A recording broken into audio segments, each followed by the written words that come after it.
Here we have a 2005 Chevy Avalanche. Transmission came in, no third, no fourth gear. We dropped the pan to drain the fluid out. This is what we have in the pan. The magnets loaded up with metal, a lot of friction material on the bottom of the pan. Here are the 3/4 clutches. These things got extremely hot. They also have return springs that are housed in that drum. Here's the drum itself. Once we get things back together, we'll air check. These are prone for leaking where the shaft is pressed into the housing.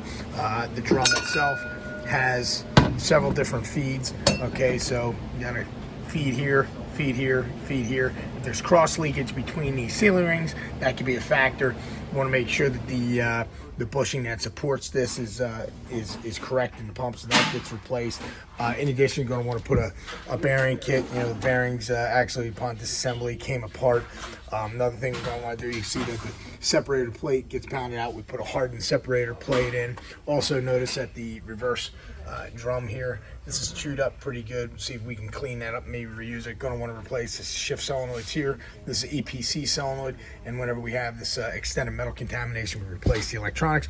Good news is, based on what we see here, even with this preliminary disassembly, should be able to build this transmission, save money compared to what a remanufactured transmission is.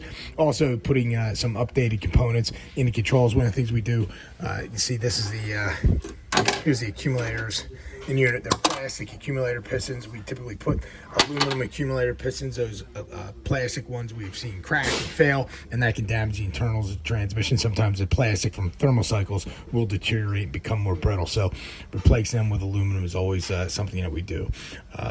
Again, be able to rebuild this transmission, integrate a transco recal update pack, and still save money compared to a remanufactured transmission.